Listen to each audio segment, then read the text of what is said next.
Assalamualaikum warahmatullahi wabarakatuh.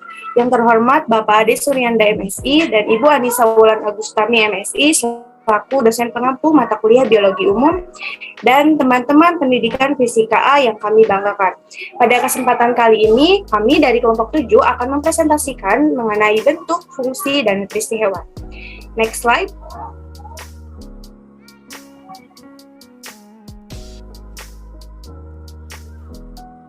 Kelompok 7 ini beranggotakan Nanda Permata Putri dan saya sendiri Azmi Rismayanti, kemudian ada Isdawantio Pratama Kusuma. Next slide.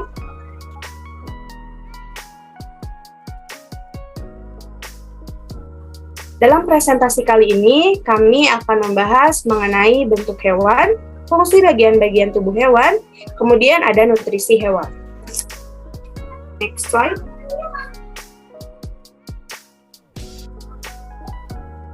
Yang pertama yang akan kami bahas yaitu mengenai bentuk hewan. Next slide.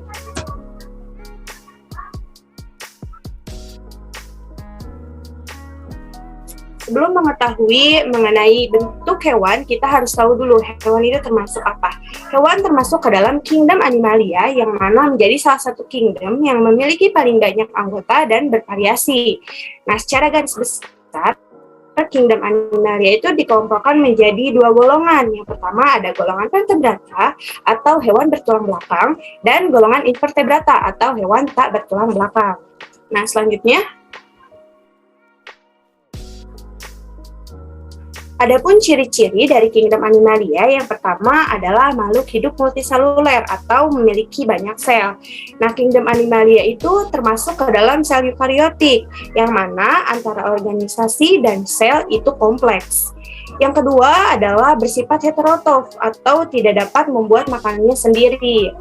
Nah, karena kingdom Animalia itu termasuk klasifikasi taksonomi organisme yang tidak memiliki kloroplas atau klorofil, jadi kingdom Animalia itu tidak dapat tidak dapat membuat makanannya sendiri atau mereka tuh lebih bergantung pada organisme lain untuk mendapatkan makanan. Nah, hal ini juga yang menjadi pembeda antara kingdom Animalia dan kingdom Plantae atau tumbuhan. Di hewan itu tidak memiliki klorofil sehingga tidak dapat membuat atau mengolah makanannya sendiri. Oleh karena itu, kingdom Animalia atau hewan ini tuh harus mencari makanannya dan mendapatkan energi dari organisme lain. Nah, selanjutnya ada ciri memiliki sel otot untuk penggerak dan sel saraf untuk rangsangan.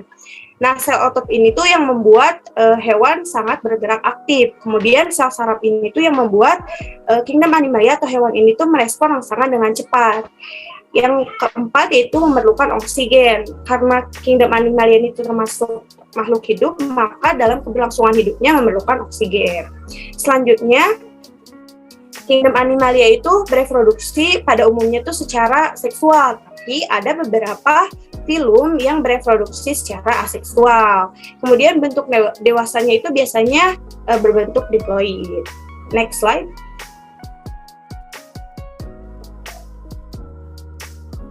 Nah, kingdom Animalia itu diklasifikasikan. Kingdom Animalia. Tadi di awal sudah sedikit disinggung.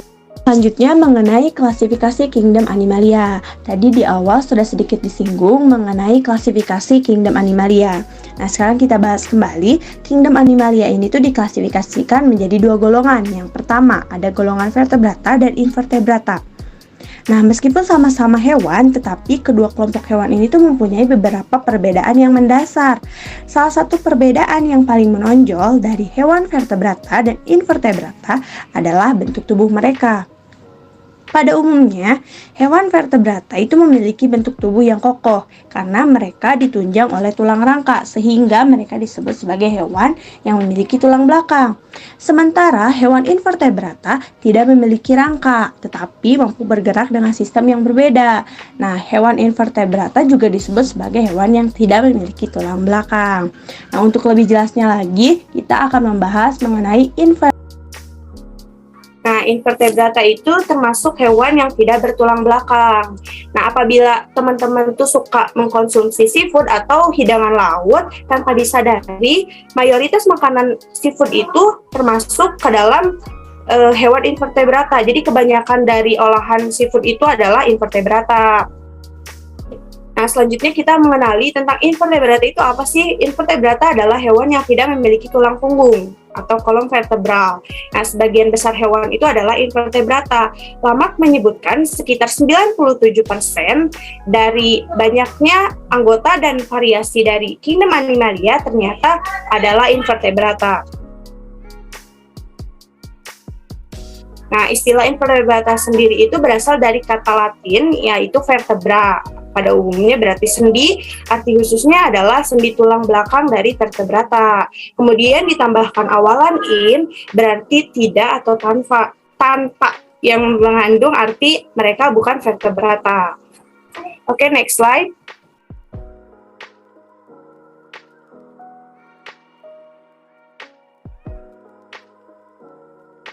Pada awalnya invertebrata itu dibagi menjadi dua golongan. Yang pertama ada insekta atau serangga, yang kedua ada vermes atau cacing. Tapi sekarang ini invertebrata dibagi menjadi 8 filum yang diurutkan berdasarkan kekerabatan dan tingkat perkembangannya. Yang pertama ada filum Porifera. Filum Porifera ini tuh merupakan hewan yang seluruh permukaannya itu berpori-pori. Kemudian tubuh hewan ini menyerupai spons dengan rangka yang terbuat dari zat tanduk. Kemudian pada umumnya porifera ini tuh memiliki tubuh asimetri atau tidak beraturan. Jadi bentuknya itu ada yang seperti tabung, vas bunga, mangkuk, atau bercabang seperti tumbuhan dengan warna tumbuhnya tuh yang bervariasi atau bermacam-macam.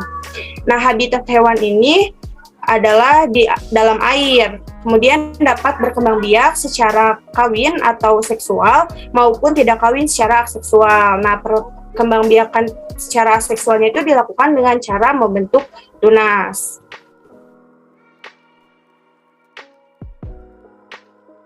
Kemudian ada filum Coelenterata, yaitu hewan yang hidupnya di air dan memiliki rongga pada tubuhnya. Tubuhnya itu ada yang berbentuk polip, ada juga yang berbentuk medusa. Nah, yang berbentuk polip itu memiliki bentuk seperti tabung dan menempel pada tempat hidupnya. Sedangkan yang berbentuk medusa itu seperti lonceng, jadi dikelilingi oleh lengan-lengan atau tentakel yang melayang-layang di air. Nah, tentakel itu berfungsi untuk menangkap mangsa. Jika ada mangsa yang menempel atau mendekati tentakel tersebut, maka sel beracunnya itu akan keluar. Jadi, tentakel tersebut itu akan mengeluarkan racun yang dapat melumpuhkan mangsanya. Nah, contoh dari Coelenterata itu ada Obelia hydra, ubur-ubur, sama anemon. Next slide.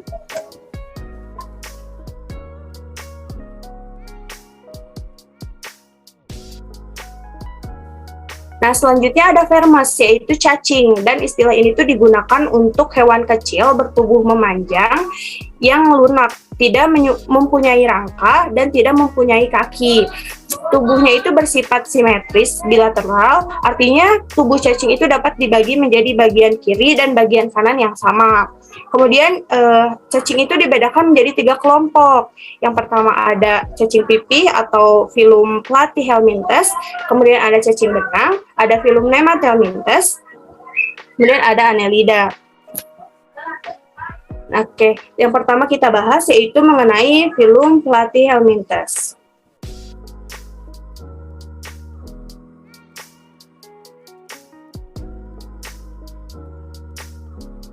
Nah, filum Platyhelminthes ini tuh termasuk hewan triploblastik acelomata.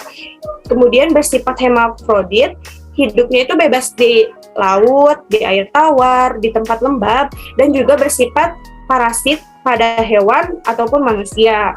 Nah, filum atau cacing pipih ini tuh dibedakan lagi menjadi 3 kelas, yaitu ada Turbellaria, ada Termato, dan Cestoda. Nah, selanjutnya ada filum Nemathelminthes atau cacing benang. Nah, termasuk hewan triploblastik pseudomata, reproduksinya itu secara seksual. Nah, hidupnya itu di tanah basah, kemudian bisa juga hidup di dasar perairan tawar atau laut bebas. Sama bersifat parasit pada manusia, hewan, maupun tumbuhan. Contohnya dari cacing benang ini tuh adalah cacing gelang, cacing tambang, cacing parami, dan lain-lain. Next.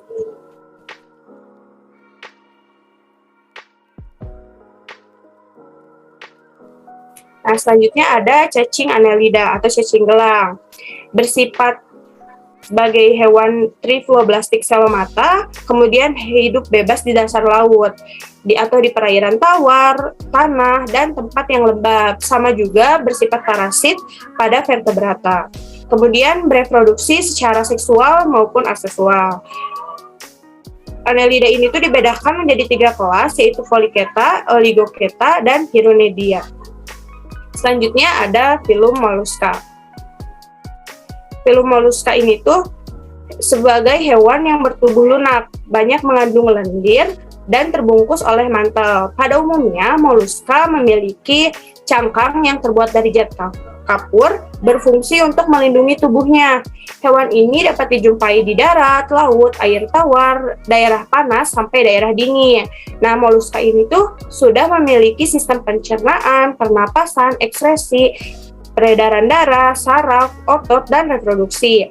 Nah, berdasarkan ciri-ciri yang dimilikinya itu, molluska dibedakan menjadi beberapa kelas. Yang pertama ada kerang, kemudian ada cumi-cumi yaitu gastropoda, ada siput, cephalopoda. Next.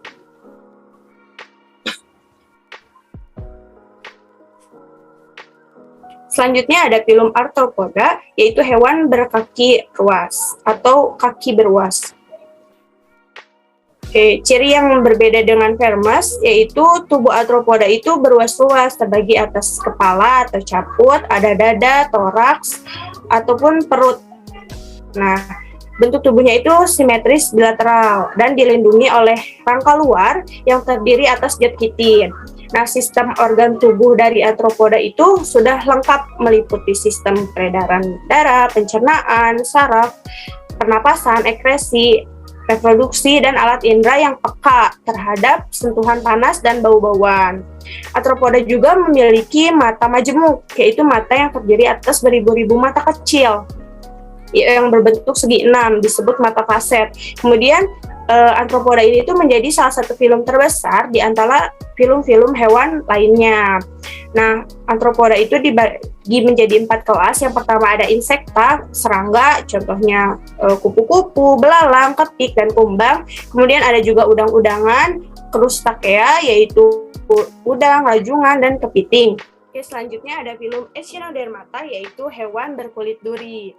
Nah, Echinodermata ini tuh kulitnya terdiri atas lempeng-lempeng kapur dengan duri-duri kecil pada permukaannya. Bentuk tubuh Echinodermata itu ada yang seperti bintang, bulat, pipi, ada bulat manjang, dan ada yang seperti tumbuhan. Kemudian Echinodermata itu bergerak dengan menggunakan kaki ambulakral yang merupakan tabung dilengkapi dengan alat pengisap. Kemudian sistem pencernaan dari Echinodermata itu dimulai dari mulut, kerongkongan, lambung, asus, dan anus. Sistem sarafnya itu terdiri dari cincin saraf yang melingkari kerongkongan dengan cabang-cabangnya yang menuju ke setiap lengan. Kemudian Echinodermata itu bereproduksi terjadi secara seksual atau kawin. Tetapi hewan ini tuh dapat melakukan regenerasi, yaitu mempunyai kemampuan untuk menumbuhkan kembali bagian tubuhnya yang terputus. Contoh hewan yang termasuk ke dalam Echinodermata itu antara lain bintang laut, landak laut, dan peripa. Next slide.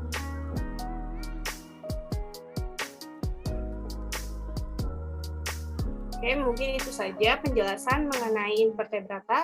Selanjutnya akan dijelaskan oleh teman saya, Isdawantio. Pada Isdawantio, saya persilakan. Baik, terima kasih Asmi. Saya Isdawantio izin melanjutkan. Nah, selanjutnya kita akan membahas vertebrata. Nah, vertebrata itu sendiri adalah subfilum yang termasuk ke dalam filum Chordata. Nah, filum Chordata itu memiliki ciri-ciri mempunyai chorda dorsal, yaitu hewan dengan kerangka sumbu tubuh, makanya dia disebut hewan Chordata. Lalu mempunyai sistem susunan syaraf pusat. Nah, filum Chordata itu sendiri dibagi menjadi 3 subfilum, yaitu Urochordata, Cephalochordata dan Vertebrata. Dalam vertebrata sendiri terbagi menjadi dua superkelas, yaitu superkelas Pisces yang terdiri dari Agnatha, Chondrichthyes, Oteichthyes, dan superkelas Tetrapoda, yaitu hewan yang memiliki tungkai 4, yaitu amfibi, reptil, aves, dan mamalia. Next.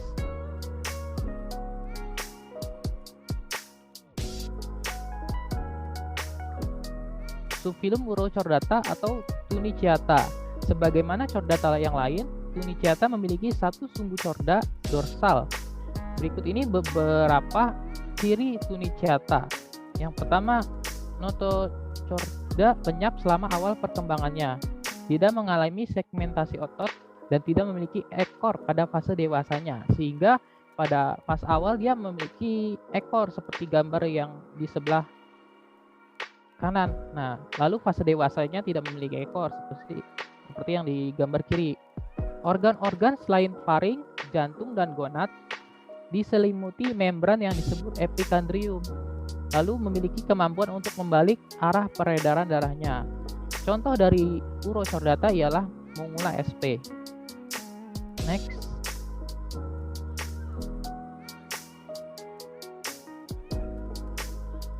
Subfilum Cephalochordata. Cephalochordata memiliki ciri-ciri notochorda, yaitu saraf dorsal dan celah faring berkembang baik, memiliki ekor di belakang anus, sistem sirkulasi tanpa jantung, memiliki tentakel pada mulut di arah anteriornya, seperti yang pada gambar ini, dia memiliki tentakel di bagian mulut. Contohnya ialah Asimetron lucayanum dan Epiglottis australis. Next.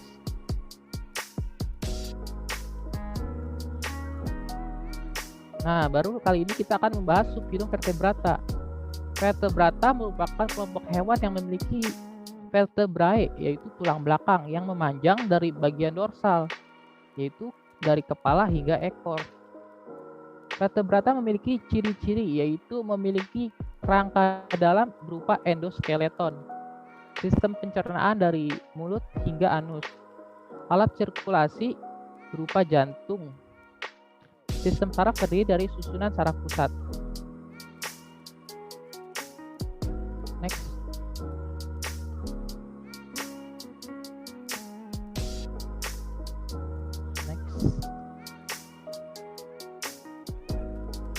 Next.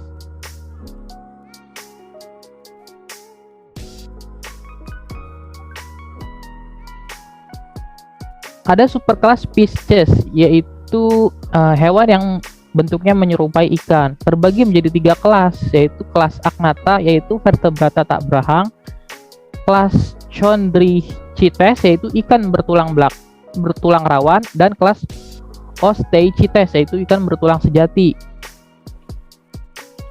Agnatha merupakan ikan yang tidak berahang, mulut berada pada sebelah anterior, kulit lunak tidak bersisik, tidak ada pasangan sirip. Pada beberapa jenis mempunyai sirip ekor dan sirip punggung. Jenis kelamin ada yang terpisah, ada pula yang hermafrodit. Umumnya bersifat parasit. Sebelum menghisap cairan tubuh korban, ikan ini membuat lubang pada tubuh korbannya dengan cara memarut tubuh korban dengan mulutnya. Contohnya ialah belut laut, yaitu ikan lamprey, dan ikan hantu atau hagfish. Nah, berikutnya ialah kelas Chondrichthyes, yaitu ikan bertulang rawan. Ikan dari kelas ini mempunyai mulut ventral yang disokong oleh rahang. Skeleton atau tulang dari ini yaitu berbentuk tulang rawan. Sirip ekor kebanyakan heterosekral. Celah insang tampak dari luar dan tidak mempunyai operculum atau tutup insang. Contohnya ialah ikan hiu, ikan pari, dan hiu paus. Nah, berikutnya ialah kelas Osteichthyes, yaitu ikan bertulang sejati. Ikan yang kita sering temui di pasar-pasar.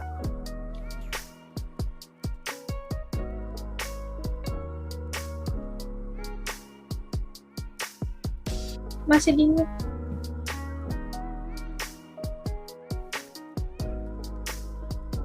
Oke, diulang lagi. Kelas Osteichthyes, yaitu ikan bertulang sejati. Memiliki mulut berahang, skeleton atau sebagian seluruhnya terdiri dari tubuh tulang keras, yaitu tipe sisik, ganoid, sikloid, dan stenoid. Nah, terdiri dari satu atrium dan satu ventricle. Insang tertutup oleh operculum. Tubuh terdiri dari kepala, badan, ekor. Bernafas dengan insang termasuk poikolotem yang endoterm, yaitu berdarah dingin tetapi dipengaruhi oleh suhu lingkungan. Dapat berkembang biak dengan ovipar, yaitu dengan fertilisasi eksternal. Next.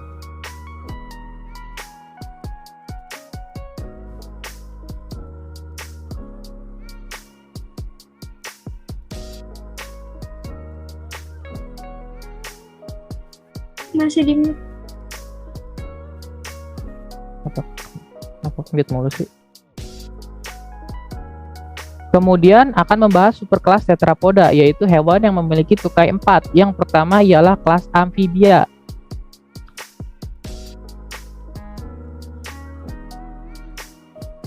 Hewan amfibia yaitu belum mempunyai pusat pengatur suhu tubuh. Bentuk larva hidup di air, bernafas dengan insang. Hidup di air, darat, dan tempat yang lembab. Berkembang biak dengan ovipar dengan fertilisasi eksternal, berkulit tipis. Jantung beruang 3 yang terdiri dari 2 atrium dan 1 ventricle. Dari amfibi sendiri memiliki ordo Seliniata, yaitu tidak berekor, contohnya kodok dan katak. Ada ordo Uredola, yaitu berkaki seperti salamander. Ordo Apoda, tidak berkaki tapi berekor seperti salamander cacing. Kemudian kelas Reptilia.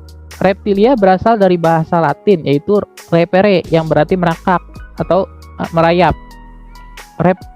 Reptilia merupakan hewan vertebrata yang sudah beradaptasi di lingkungan darat sehingga mempunyai kulit kering bersisik dari zat tanduk. Umumnya memiliki 2 pasang tungkai yang dilengkapi oleh cakar. Perkembangbiakannya terjadi di dalam tubuh betina, yaitu dengan fertilisasi internal. Umumnya berkembang biak dengan ovipar. Kelas reptil terbagi menjadi beberapa ordo, yaitu ada ordo Squamata, yaitu reptil yang berukuran kecil seperti kadal dan komodo. Yang kedua ada ordo Opidia, yaitu golongan-golongan ular. Ordo Testudinata, yaitu bangsa kura-kura. Dan ordo Crocodila, yaitu bangsa buaya. Next.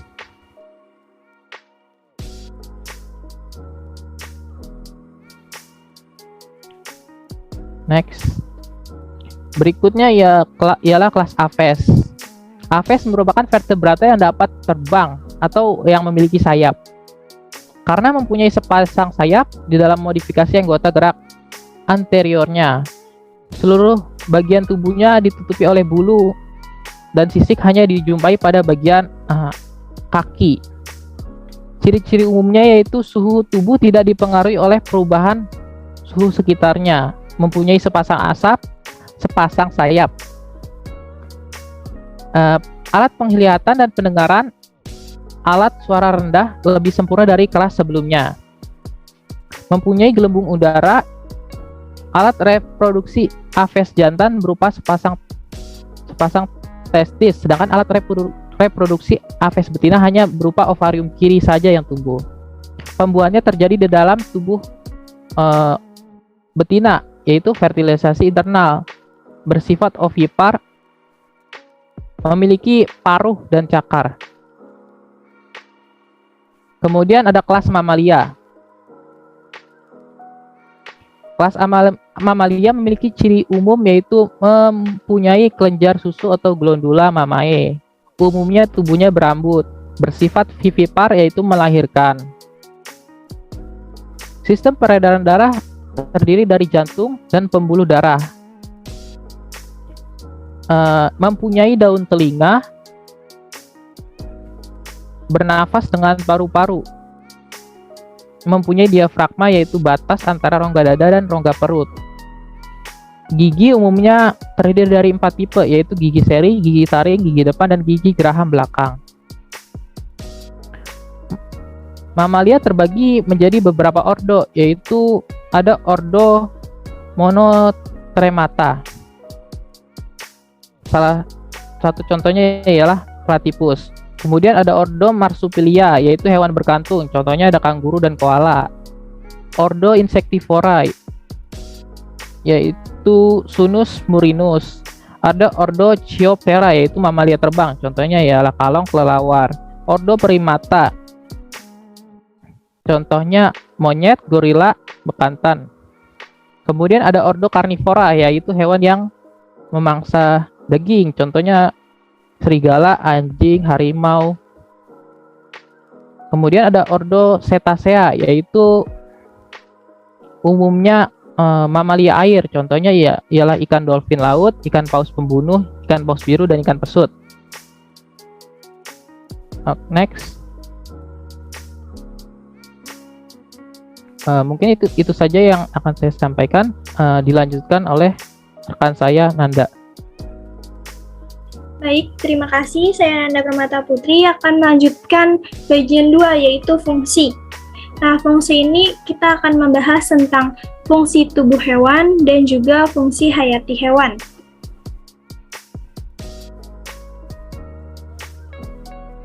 Nah, di fungsi tubuh hewan ini kita mengangkat 3 hewan, yaitu bagian luar tubuh kucing, bagian luar tubuh burung, dan juga bagian luar tubuh ikan.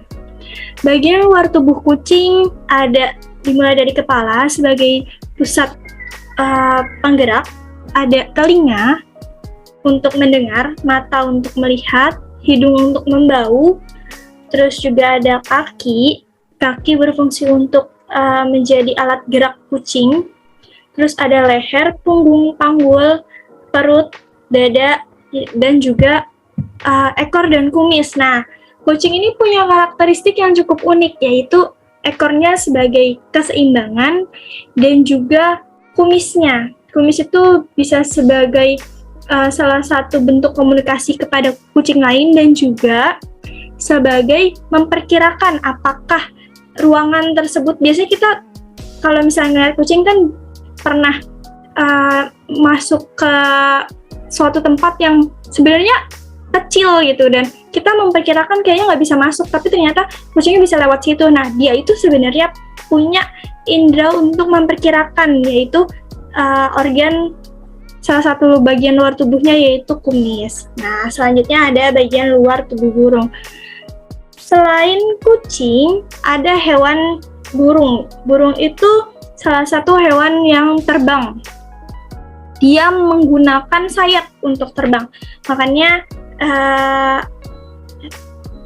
burung ini punya keistimewaan, yaitu bisa terbang. Dia menggunakan sayap. Di sayapnya itu ada garis sayap, bulu primer, bulu sekunder, sekulum, dan permukaan atas sayap. Selain sayap, mereka juga punya paruh sebagai pembantu saat mencari makanan.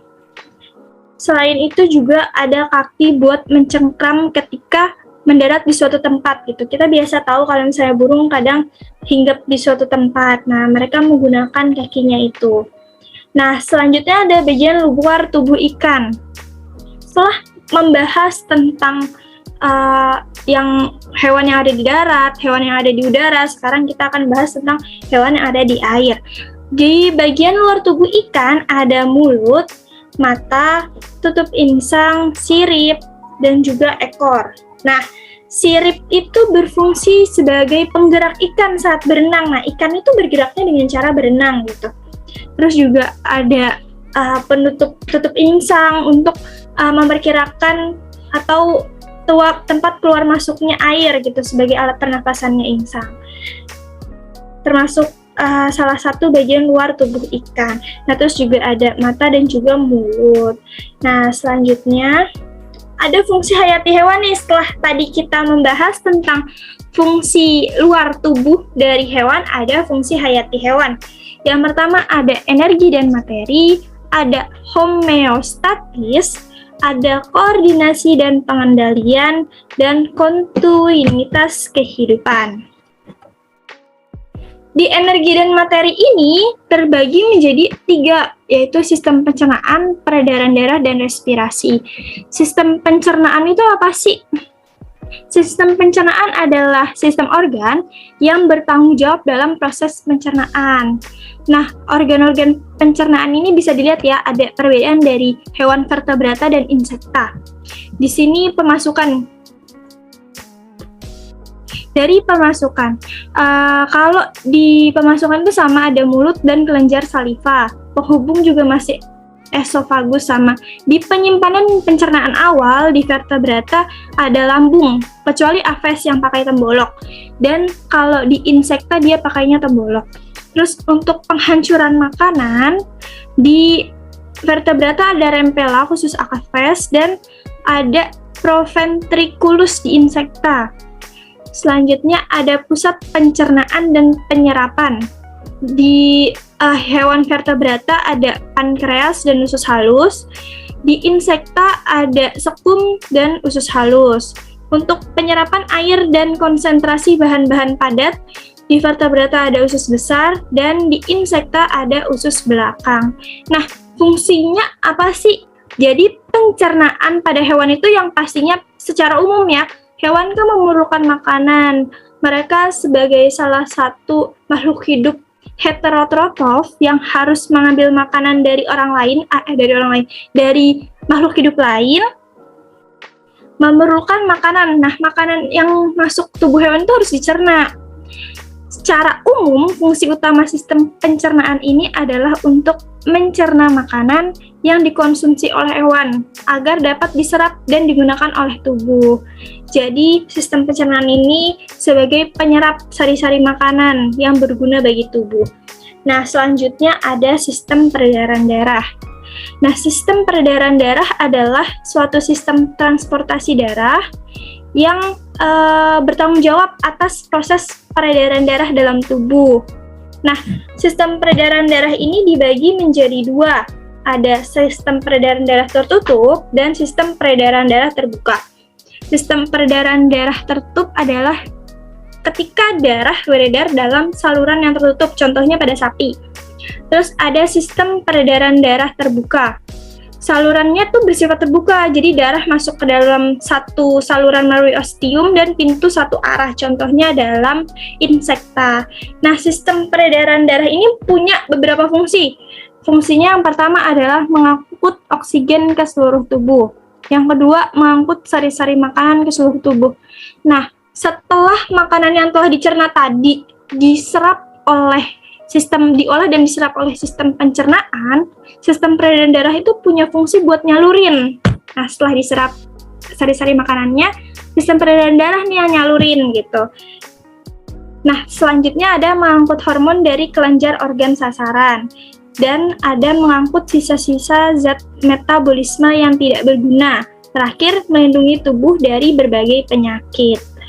Nah, di dalam sistem peredaran darah itu ada leukosit sebagai pelindung tubuh dari berbagai penyakit. Selanjutnya ada sistem respirasi. Kita tahu ya kalau misalnya hewan adalah makhluk hidup yang perlu bernafas. Salah satu ciri makhluk hidup yang sering didengar adalah makhluk hidup bisa bernafas gitu, membutuhkan udara atau oksigen. Nah, sistem respirasi ini adalah sistem organ yang tersusun dari beberapa organ respirasi yang dirancang untuk memasukkan oksigen dari luar tubuh ke dalam tubuh gitu. Nah, sistem respirasi pada hewan ini macam-macam. Hewan ini nggak cuma berrespirasi dengan paru-paru, tapi ada yang pakai permukaan kulit, contohnya cacing. Ada trakea, contohnya serangga. Ada juga paru-paru, contohnya kucing. Terus juga ada insang. Nah, insang ini contohnya adalah ikan gitu. Nah, untuk pembuluhnya ini bisa dilihat ya, kalau pembuluh permukaan kulit itu pembuluhnya kapiler, kalau trakea itu tanpa kapiler, kalau paru-paru itu kapiler, dan insang itu kapiler juga. Nah, sistem respirasi sendiri punya beberapa fungsi. Fungsinya yaitu satu, menyediakan oksigen bagi tubuh. Jadi setelah kita tahu kalau makhluk hidup itu perlu oksigen, hewan kan juga perlu nih. Makanya sistem respirasi hadir untuk menyediakan oksigen bagi tubuh. Nah, selain menyediakan oksigen bagi tubuh, mereka juga mengeluarkan karbon dioksida dari dalam tubuh. Nah, itu juga salah satu fungsi dari sistem respirasi, mengeluarkan karbon dioksida dari dalam tubuh. Terus memecah zat-zat makanan untuk menghasilkan energi. Nah, kenapa sih mereka bertiga itu masuk ke dalam energi dan materi?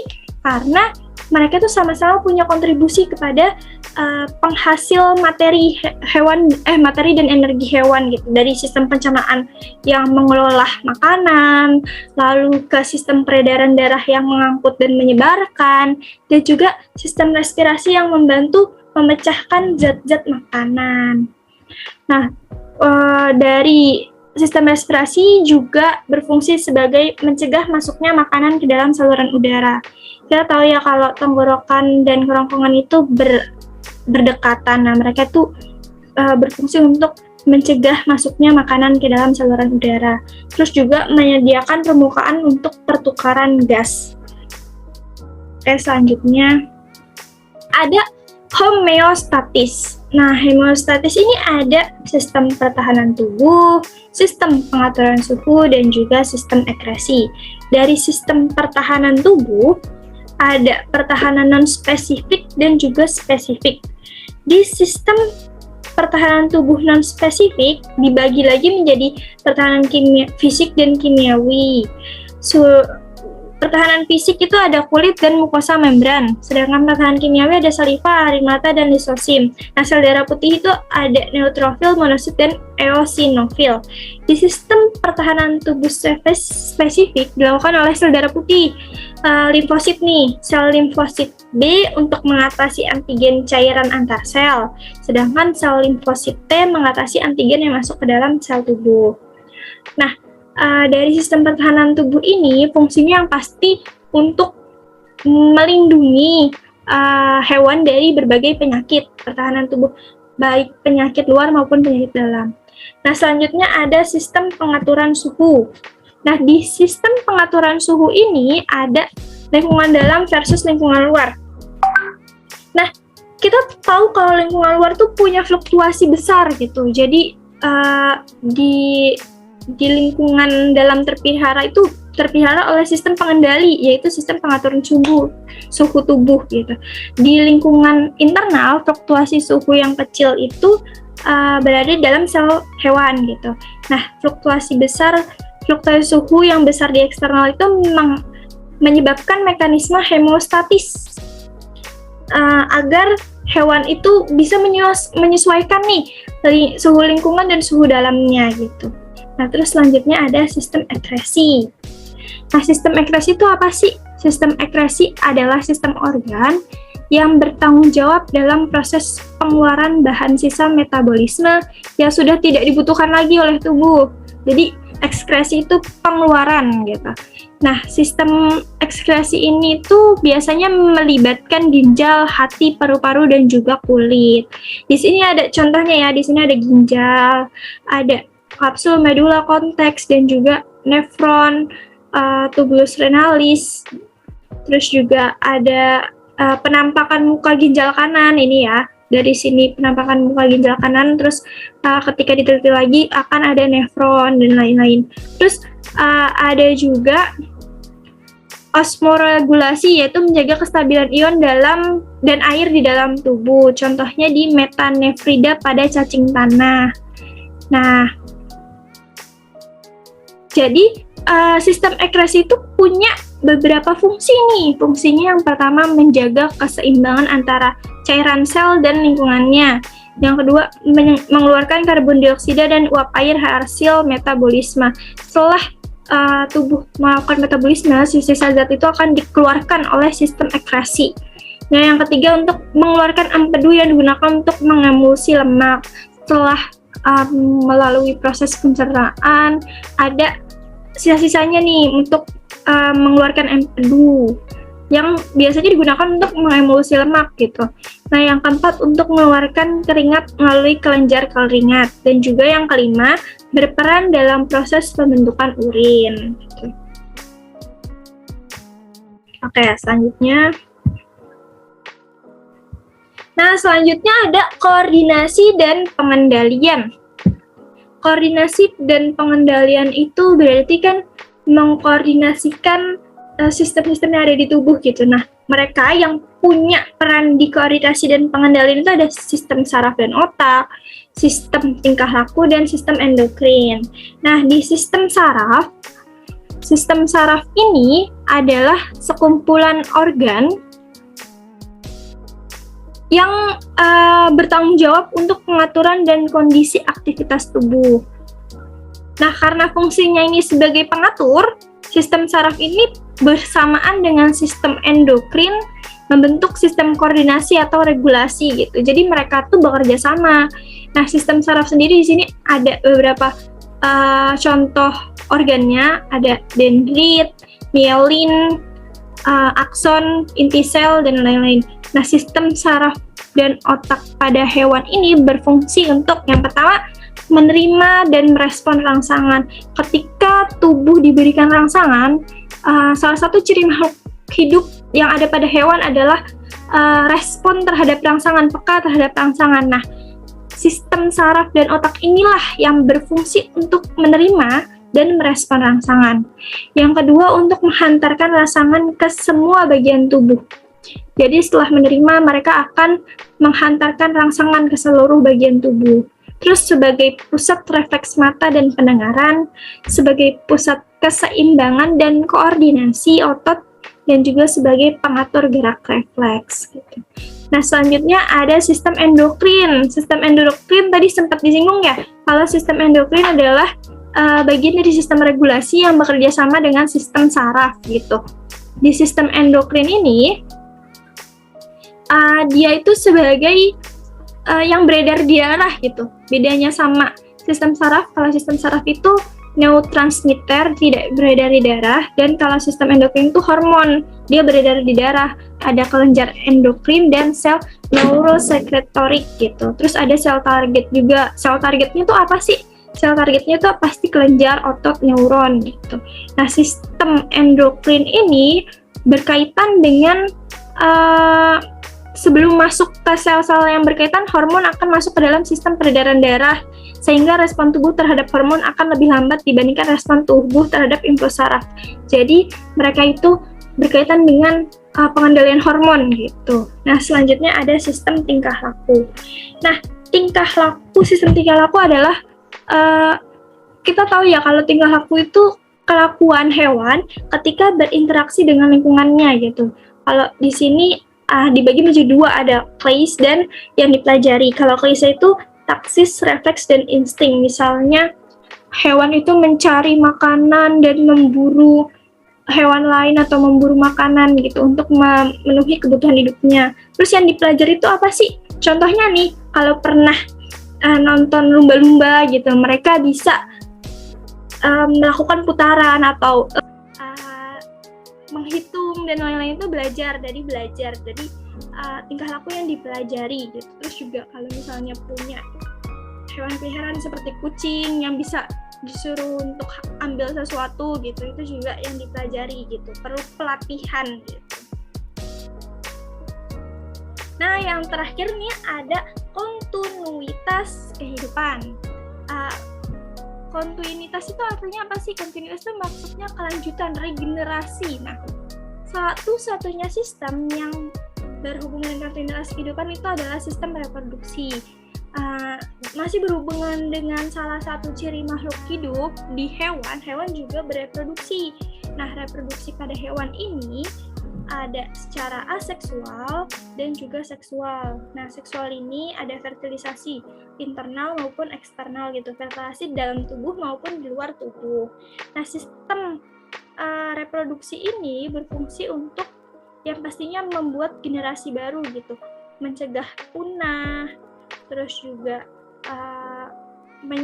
bersangkutan dengan kelangsungan regenerasi generasi selanjutnya gitu. Pasti hewan itu punya sistem reproduksi untuk melanjutkan keturunannya, baik secara aseksual membelah diri ataupun apapun, dan juga secara seksual yaitu pembuahan gitu, fertilisasi di internal maupun eksternalnya seperti itu. Oke, selanjutnya akan dijelaskan oleh Sdawantio. Baik, terima kasih. Dan lanjutkan. Kemudian kita masuk ke nutrisi hewan.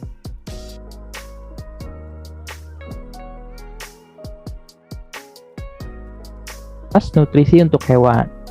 Nutrisi itu ialah zat-zat yang dibutuhkan hewan dalam menjalani keberlangsungan hidupnya. Ada 6 zat yang dibutuhkan oleh hewan. 4 zatnya itu ialah protein, karbohidrat, lemak, dan air, yaitu zat yang dibutuhkan dengan jumlah yang banyak. Kemudian ada vitamin dan mineral, yaitu zat yang dibutuhkan sedikit bagi hewan. Yang pertama ialah protein. Protein ialah zat pembangun. Dapat berasal dari daging hewan, kacang-kacangan, telur, dan sayur-sayuran. Karena protein ini merupakan zat pembangun, maka protein memiliki fungsi memperbaiki dan menggantikan sel tubuh yang rusak, membangun pertumbuhan atau pembentukan sel-sel tubuh, dan mendukung keperluan reproduksi. Kemudian ada karbohidrat. Karbohidrat ini adalah sumber energi utama. Karbohidrat dapat berasal dari berbagai jenis rumput, umbi-umbian, dari batang jagung, daun tebu, dan dari daun-daunan hijau. Karbohidrat berfungsi sebagai sumber energi utama, tenaga, atau energi komponen pembentukan lemak di dalam tubuh. Jadi ketika karbohidrat ini sudah banyak, maka karbohidrat akan dibentuk menjadi lemak. Nah, kemudian ialah lemak. Lemak ialah sumber energi cadangan. Dapat berasal dari kulit hewan, daging, kacang-kacangan, dan tumbuh-tumbuhan yang mengandung banyak minyak nabati. Lemak berfungsi sebagai pembawa vitamin A, D, E, dan vitamin K. Karena beberapa vitamin tidak bisa larut oleh air, hanya larut oleh lemak. Kemudian air. Air adalah alat atau tempat reaksi zat di dalam tubuh. Air berfungsi sebagai pengatur suhu tubuh, membantu proses pencernaan, mengeluarkan bahan yang tidak digunakan dalam tubuh, dan sebagai pelarut zat-zat makanan seperti vitamin dan air. Kemudian ada vitamin. Vitamin berfungsi untuk mempertahankan dan meningkatkan kekuatan tubuh, meningkatkan kesehatan hewan dalam hal bereproduksi. Kemudian ada mineral. Mineral berfungsi sebagai pembentukan jaringan tulang, membantu keperluan reproduksi, membantu proses pencernaan dan penyerapan zat-zat makanan. Nah, vitamin dan mineral ini adalah zat mikro yang dibutuhkan oleh hewan dalam keberlangsungan hidupnya, yaitu mungkin untuk mempercepat reaksi di dalam proses pencernaannya. Mungkin itu saja yang dapat kami sampaikan. Sekian dari kami. Akhir kata, terima kasih. Assalamualaikum warahmatullahi wabarakatuh.